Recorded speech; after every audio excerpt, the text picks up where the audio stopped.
नमस्कार, मैं हूं स्नेहलता शुक्ला। शुरू करते हैं सुनो यूपी बड़ी खबर के साथ। बरेली में दुकान पर कब्जे को लेकर के दो पक्षों के बीच मारपीट की खबर है। पुलिस वालों के सामने ही महिलाओं के साथ मारपीट होती रही। पुलिस कर्मियों के बीच बचाव के बावजूद भी दोनों पक्ष भिड़ते रहे। काफी देर तक पुलिस कर्मियों के सामने ये बवाल होता रहा। मारपीट देखने के लिए मौके पर भीड़ जमा हो गई। वीडियो भी वायरल है। बरेली के बारादरी थाना क्षेत्र के जगतपुरा का मामला है। दो पक्ष आपस में भिड़े और पुलिस के सामने ही भिड़ंत जारी रही। लोगों ने वीडियो बनाया है, शेयर किया है। वीडियो वायरल बताया जा रहा है। ये देखिए आप, यही वो वीडियो है। जगतपुरा है, बारादरी थाना लगता है। बरेली से ये मामला, ये वाकया सामने आया है।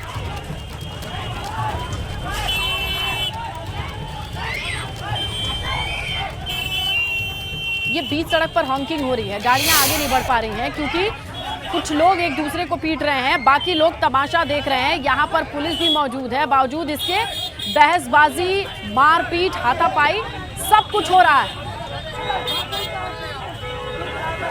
और ये देखिए, बीच में आप पुलिस वाले को भी खाकी वर्दी में देख सकते हैं।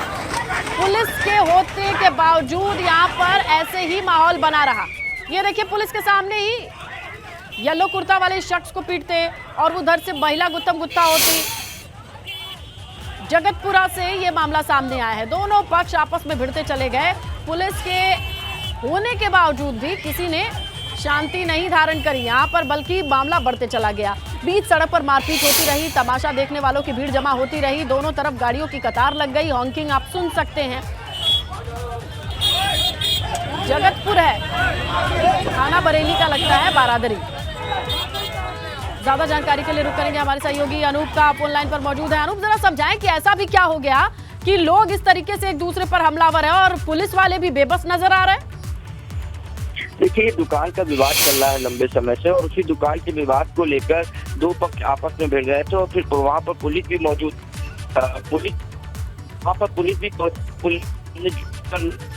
मारपीट हुई और काफी देर तक ये हंगामा बरतता रहा। वहाँ पर काफी भीड़ लग गई क्योंकि मारपीट की वजह से वहाँ पर जाम भी लग गया था। भीड़ बहुत सारी मौजूद थी। और बात ये है कि वहाँ पर जो दुकान है, दुकान का ताला तोड़ने को लेकर विवाद हो गया था। जो दूसरा पक्ष है उसने दुकान का ताला तोड़ने का प्रयास किया, जिसके बाद जिसकी दुकान थी वो पक्ष वहाँ पर पहुंच गया और फिर दोनों में पहले काफी देर तक कहासुनी होती रही और फिर नौबत यहाँ तक आ गई कि दोनों पक्षों में जमकर मारपीट हो रही हो। अच्छा, आगे ऐसा ना हो इसके लिए पुलिस विभाग की ओर से क्या किया गया? ऐसी तमाशा लगता रहा, गाड़ियां दोनों तरफ फंसी हुई दिखाई दे रही हैं, बाजार का माहौल खराब हो रहा है। जी बिल्कुल, उसके लिए पुलिस ने दोनों पक्षों को थाने बुलाया और थाने में दोनों पक्षों से लिखित में तहरीर ली गई है। और हालांकि दोनों तरफ से बताया जा रहा है कि एनसीआर दर्ज की जा रही है। तो पुलिस अब मामले की छानबीन जरूर कर रही है, लेकिन पूरी घटना का वीडियो बनाकर सोशल मीडिया पर अनूप, ऐसे मामले कोर्ट में निपटाए जाएं। बहुत विवाद है तो वहां जाएं, पुलिस का सहारा लें। इस तरीके से पूरे माहौल बना करके, हंगामा करके, बवाल काट करके पुलिस के सामने भी बवाल काटा जा रहा है, ये बड़ी बात है। शुक्रिया अनूप जानकारी के लिए। और यूपी के डीजीपी आर.के. विश्वकर्मा का कार्यकाल का आज अंतिम दिन है। DGP R K. विश्वकर्मा 31 मई को रिटायर होने जा रहे हैं। वहीं अगला डीजीपी कौन होगा, इस पर सस्पेंस बरकरार है क्योंकि प्रदेश सरकार की ओर से डीजीपी की सेवा विस्तार के लिए कोई प्रत्यावेदन नहीं भेजा गया है, न ही नए डीजीपी के लिए पैनल भेजा गया है। ऐसे में संभावना जताई जा रही है कि तीसरी बार भी यूपी को कार्यवाहक डीजीपी ही मिल सकता है। सूत्रों के हवाले से यह खबर है कि सीबीसीआईडी के डीजी विजय कुमार को अगला डीजीपी बनाया जा सकता है। हालांकि विजय कुमार का रिटायरमेंट जनवरी 2024 को है। विजय कुमार के बाद स्पेशल डीजी बनाए गए प्रशांत कुमार का नाम भी चर्चा में है।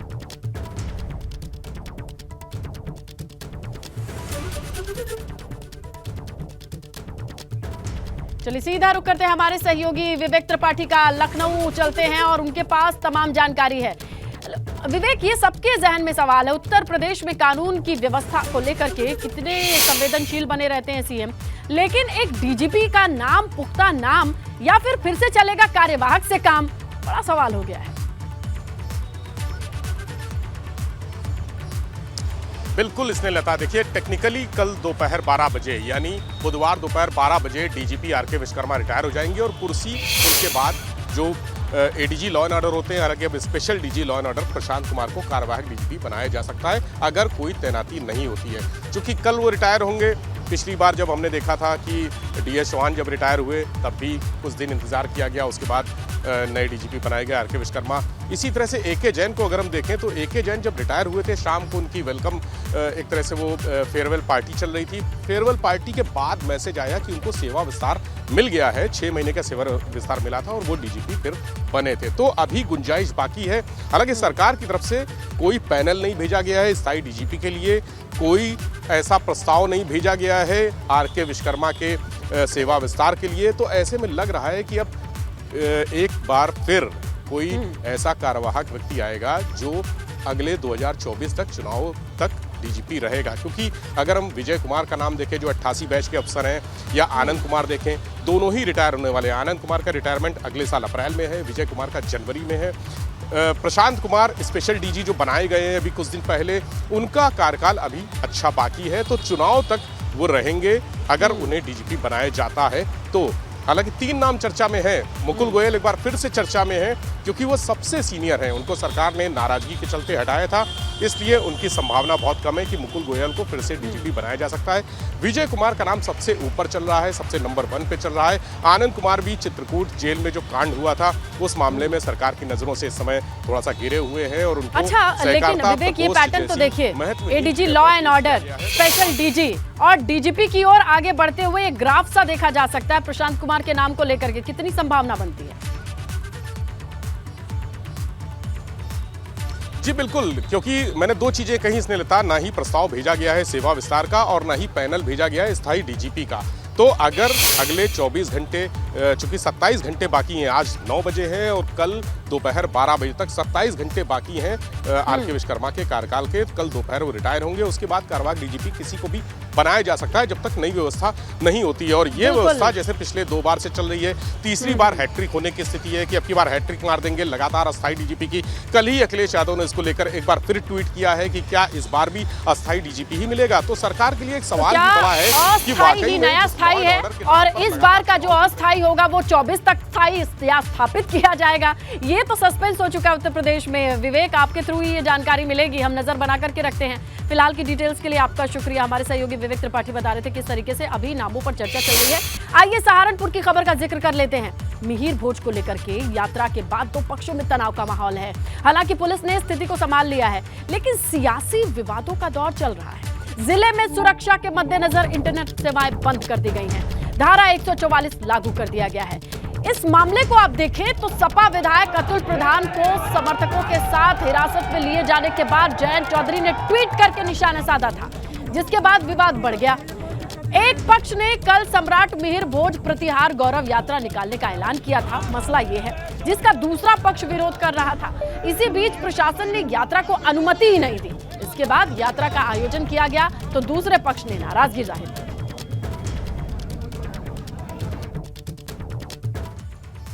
तो सहारनपुर में 2 समाज आमने सामने क्यों हैं? चलिए इसकी टाइमलाइन देखें और समझने की कोशिश करें। सहारनपुर में फंदपुरी में गौरव यात्रा निकालने पर तनातनी हुई है। ये पूरा मामला सामने आया है। गौरव यात्रा के दौरान 2 समाज आमने सामने आ गए और कुल मिलाकर के प्रशासन की बिना इजाजत, बिना परमिशन के यात्रा निकाली जा रही थी। उस यात्रा का नाम गौरव यात्रा है। सहारनपुर पुलिस के गौरव यात्रा को रोकने पर विवाद बढ़ता चला गया। गौरव यात्रा निकाल रहे लोगों की पुलिस के साथ धक्का मुक्की हुई। गौरव यात्रा रोकने पर सपा विधायक अतुल प्रधान धरने पर बैठ गए तो पुलिस ने सपा विधायक अतुल प्रधान को हिरासत में ले लिया था। तनाव बढ़ गया और तनाव को बढ़ता देख इलाके में इंटरनेट की सेवाएं बंद कर दी गई। और इसी तनातनी के बीच आपको बताएं कि चप्पे चप्पे पर पुलिस फोर्स की तैनाती है। सम्राट मिहिर भोज को अपना अपना वंशज बताने का ये विवाद है। एक धड़ा कहता है कि हमारे वंशज हैं, दूसरा धड़ा कहता है कि हमारे वंशज हैं और दोनों धड़ों से आने वाले नेता कहीं ना कहीं इसमें इन्वॉल्व हैं। एक यात्रा जिसकी परमिशन नहीं है, लेकिन बिना परमिशन के एक धड़ा अपना राजा बताते हुए, अपना वंशज बताते हुए गौरव यात्रा निकालता है। पुलिस वहां पर बैरिकेड करती है, गिरफ्तार करती है तो पूरा समुदाय इकट्ठा होकर के अब गुस्से में है। कुल मिलाकर के सहारनपुर की स्थिति क्या है समझेंगे। सहारनपुर से ही हमारे सहयोगी सनुज मौजूद हैं। सनुज, जरा समझाएं कि क्या है अभी माहौल, तस्वीरों से भी दिखाएं और आज के दिन की रूपरेखा कैसी दिखाई दे रही है। पुलिस डिपार्टमेंट से, महकमे से क्या क्या इनसाइड अपडेट है? देखिए, फिलहाल तो स्थिति शांतिपूर्ण है, कहीं किसी तरह की कोई दिक्कत नहीं है, लेकिन एहतियात के तौर पर पुलिस प्रशासन ने अभी भी इंटरनेट सेवाएं बंद कर रखी हैं। दोपहर के वक्त एक बैठक बुलाई जा सकती है और उस बैठक के बाद पूरी स्थिति पर नजर रखी जाएगी और उसके बाद जो इंटरनेट सेवाएं हैं वो कहीं ना कहीं जो बहाल है वो कर दी जाएंगी। देखिए, मामला वाकई कहीं ना कहीं बेहद गंभीर है। पुलिस के अधिकारी जो वीडियो फुटेज है, जो सीसीटीवी फुटेज है, उन सबको इकट्ठा कर रहे हैं और इकट्ठा करने के बाद हो सकता है पुलिस प्रशासन इस मामले में सख्त एक्शन ले। क्योंकि देखिए, ये कोई परंपरागत यात्रा नहीं थी कि जो परमिशन दी जाती है, पुलिस के अधिकारियों का कहना है यात्रा की, गौरव यात्रा की परमिशन दी नहीं गई थी। बावजूद इसके हजारों लोग सड़कों पर आते हैं और ये गौरव यात्रा निकालते हैं और उसके बाद जब पुलिस रोकती है तो पुलिस से नोक झोंक, धक्का मुक्की तमाम चीजें होती हैं। दूसरा पक्ष इस बात को लेकर सुबह हंगामा हुआ था और दूसरा पक्ष को जब पुलिस प्रशासन की तरफ से आश्वासन दिया गया कि ये गौरव यात्रा नहीं निकालने दी जाएगी, उसके बावजूद जब यात्रा निकली तो वो लोग जो दूसरा पक्ष है वो भी गुस्से में है। जिस पक्ष ने निकाली उसका अपना तर्क है। सनुज ये समझना चाहते हैं एक धड़े के साथ तो अतुल प्रधान दिखाई देते हैं, दूसरे धड़े का कौन है सियासी नाम जो कि कुल मिलाकर के जहां से प्रेरित हो रही है चीजें डायरेक्ट हो रही है? देखिए, ये बहुत अच्छा आपने सवाल पूछा। इसी पर मंथन चल रहा है। जिन सपा विधायक अतुल प्रधान की आपने बात की कि वो इस गौरव यात्रा में शामिल होने के लिए जा रहे थे, लेकिन बागपत में पुलिस ने हिरासत में ले लिया, खूब धक्का मुक्की हुई है। अब दूसरे पक्ष की तरफ से कोई बड़ा नाम तो निकलकर सामने नहीं आ रहा है, लेकिन पर्दे के पीछे से सियासत जरूर चल रही है जो कहीं ना कहीं पूरे पश्चिम उत्तर प्रदेश में गर्माती नजर आ रही है। अब एक धड़ा ये चाहता है कि मामले को बैठ के निपटा लिया जाए, जबकि दूसरा धड़ा ये चाहता है कि निपटाने की कोई बात नहीं है, हम कोई कमजोर है क्या किसी से, हमारा जो मन करेगा हम करेंगे। दूसरा पक्ष जो चाहता है वो पक्ष अपना पक्ष वो कीजिए। तो इसको लेकर मामले की गूंज लखनऊ तक सुनाई दे रही है। क्योंकि सबसे बड़ी बात यह है कि जो दोनों धड़े हैं वो बीजेपी के कोर वोटर हैं और बीजेपी इसलिए टेंशन में है कि अगर एक धड़े की बात रखी जाए दूसरे की ना रखी जाए तो आप जानते हैं कि दिक्कतें हो सकती हैं। ऐसे में पूरी कोशिश की जा रही है कि दोनों धड़ों के बड़े नेताओं को वहां पर भेजा जाए और कोई बीच का रास्ता ऐसा निकाला जाए कि ये टकराव टल जाए, आगे भविष्य में कभी इस तरह की ना हो। कौन कौन बड़े नेता इन्वॉल्व हो सकते हैं? और सबसे बड़ी बात बिल्कुल ठीक कही सनुज आपने कि ये दोनों जो ग्रुप हैं, जो धड़े हैं, बहुत सेंटिमेंटल हैं और दोनों बीजेपी के वोटर हैं। ऐसे में अगर क्लैश होता है तो उन्हें मनाने के लिए बहुत बड़े सलीके से और शांति से समझाने की नौबत आएगी। कौन इन्वॉल्व होगा इस पर नजर जरूर रहेगी सियासी दिग्गज के तौर पर। आप नजर बनाकर रखिएगा। सनुज, फिलहाल जो जानकारी आपने दी उसके लिए शुक्रिया। आगे बढ़े, बात करें सपा विधायक अभय सिंह के साले संदीप सिंह को लेकर के बड़ा खुलासा हुआ है। माफिया मुख्तार अंसारी के पते पर ट्रांसफर कराया गया था। फर्जी शस्त्र लाइसेंस का मामला, एसटीएफ जांच में संदीप सिंह के फर्जी शस्त्र लाइसेंस में मुख्तार की भूमिका का खुलासा हुआ है। मुख्तार के सरकारी आवास 107B पर ट्रांसफर कराया गया था ये फर्जी शस्त्र लाइसेंस। आपको बताया, बांदा जेल में बंद मुख्तार अंसारी से एसटीएफ पूछताछ की तैयारी में है। मुख्तार से पूछताछ में फर्जी शस्त्र लाइसेंस के पूरे नेटवर्क का खुलासा हो सकता है। आखिरकार कैसे एक पते से ये वेरिफिकेशन होती है। फर्जी शस्त्र लाइसेंस मामले में अधिकारी कर्मचारी के नाम भी सामने आ सकते हैं। शामिल संदीप सिंह पर नागालैंड से फर्जी शस्त्र लाइसेंस बनवाने का आरोप है और इसमें बताया जा रहा है कि जो पता दिया गया है था वेरिफिकेशन के लिए वो मुख्तार से जुड़ा हुआ है। तो इस पूरे मामले को लेकर के बांदा जेल में बंद मुख्तार से बातचीत कर सकती है, पूछताछ कर सकती है एसटीएफ की टीम, ये समझ में आ रहा है। क्योंकि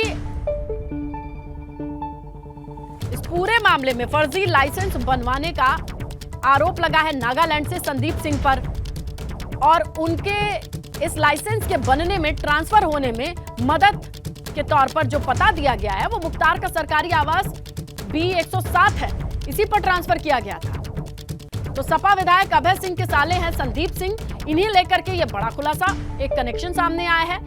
माफिया मुख्तार अंसारी के पते पर इन्होंने अपना फर्जी शस्त्र लाइसेंस लिया था। एसटीएफ अब संदीप सिंह के फर्जी शस्त्र लाइसेंस की इस भूमिका में बांदा जेल में बंद मुख्तार अंसारी से भी पूछताछ कर सकती है। सीधा रुख करते हैं हमारे सहयोगी विवेक त्रिपाठी का और थोड़ा आसानी से समझने की कोशिश करते हैं। अब विवेक जरा समझाएं थोड़ा आसान शब्दों में कि इस पूरे मामले को कैसे देख रही है एसटीएफ और है क्या ये पूरा मामला? लता, आपको मालूम है जब संदीप सिंह को गिरफ्तार किया गया था तो ये पता चला था कि नागालैंड से उसने फर्जी लाइसेंस बनाया था और उस फर्जी लाइसेंस को जिस पते पर, लखनऊ के जिस पते पर ट्रांसफर कराया गया था वो था मुख्तार अंसारी का सरकारी आवास जो दारुल छपा में है। अब्बास अंसारी का भी आवास यही है, मुख्तार अंसारी का भी आवास यही है, क्योंकि वो विधायक थे और पूर्व विधायक हैं। अब्बास अंसारी इस समय विधायक हैं, तो सभी को आवाज मिले हुए हैं और उस आवाज तक जब पहुंची है पुलिस, पहले अंदाजा नहीं था कि वो मुख्तार अंसारी का है। जब देखिए रिकॉर्ड संभाले गए तो पता चला मुख्तार अंसारी का है। अब संदीप सिंह है अभय सिंह के साले, जो समाजवादी पार्टी के विधायक हैं। अभय सिंह और मुख्तार अंसारी की रावत सभी जानते हैं कि बहुत पुरानी दुश्मनी चल रही है लोगों में, माफी जी का बहुत इनकी धनंजय सिंह की अदावत चल रही है। लेकिन अभय सिंह और मुख्तार अंसारी एक ही गैंग के लोग हैं, दोनों एक साथ रहते हैं, एक दूसरे के लिए तमाम टेंडर और ठेकापट्टी में एक साथ शामिल होते हैं। ऐसे में संदीप सिंह की जब रोल आया कि मुख्तार अंसारी के इशारे पर इसको लाइसेंस बनवाया गया था या मुख्तार अंसारी ने कुछ सहयोग किया था, फर्जी लाइसेंस क्योंकि नागालैंड से बनवाया गया, तो वहां के तमाम अधिकारी होंगे इसमें शामिल, यहाँ के लखनऊ के तमाम अधिकारी होंगे जब यहाँ एड्रेस ट्रांसफर कराया गया, और अयोध्या के सही विवेक, इतना आसान तो होगा नहीं कि पहले फर्जी लाइसेंस बनाना, फर्जी लाइसेंस का ट्रांसफर भी करा लेना। इसमें बहुत सारे ऑफिसर भी इन्वॉल्व होंगे, तमाम नाम भी होंगे, लेकिन फिलहाल दो नामों पर फोकस है, संदीप सिंह और मुख्तार अंसारी। एसटीएफ पूछताछ करेगी। खबर यूपी कांग्रेस से जुड़ी है। यूपी कांग्रेस नेतृत्व में बड़े फेरबदल की तैयारी है। निकाय चुनाव के नतीजों से पार्टी हाईकमान नाखुश बताया जा रहा है। जिम्मेदारी नहीं निभाने वाले नेताओं पर एक्शन की तैयारी है। सजातीय सम्मेलन की जिम्मेदारी लेने वाले नेताओं पर एक्शन की तैयारी। संगठन के कामकाज में रुचि नहीं लेने वाले नीरस नेताओं पर भी एक्शन होगा। तो देखिए, 24 से पहले आमूलचूल परिवर्तन की जरूरत लग रही है कांग्रेस को। यूपी लखनऊ से दिल्ली का रास्ता निकलता है। ऐसे में निकाय चुनाव ने सोचने पर मजबूर कर दिया कांग्रेस को कि अब जरा एक्शन लिया जाए। तो खबर मिल रही है कि पार्टी हाईकमान नाखुश बताया जा रहा है। बहुत जल्द हो सकता है कि एक लिस्ट बने और नेताओं पर गाज गिरे।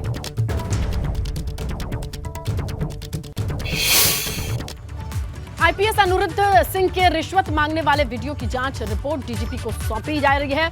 वाराणसी पुलिस कमिश्नर अशोक जैन ने डीजीपी मुख्यालय को यह जांच रिपोर्ट सौंपी है। यह बड़ी खबर मिल रही है। वाराणसी पुलिस कमिश्नरेट में तैनात डीआईजी संतोष कुमार सिंह कर रहे थे जांच। वाराणसी के नामचीन स्कूल संचालक से रिश्वत मांग का यह वीडियो वायरल हुआ था। इसी पर जांच बिठाई गई थी। इस जांच की जिम्मेदारी डीआईजी संतोष कुमार को दी गई थी और खबर यह मिल रही है कि इन्होंने जांच पूरी करके रिपोर्ट सबमिट कर दी है। 12 मार्च को एक वीडियो वायरल हुआ था। आईपीएस अनिरुद्ध सिंह के ऊपर कार्रवाई की बात की जा रही थी, लेकिन उससे पहले जांच बिठाई गई और बताया जा रहा है कि ये जांच पूरी हो चुकी है। वाराणसी पुलिस कमिश्नरेट में तैनात डीआईजी संतोष कुमार सिंह को ये जिम्मेदारी मिली थी कि वो जांच करें और अब उन्होंने रिपोर्ट सौंप दी है।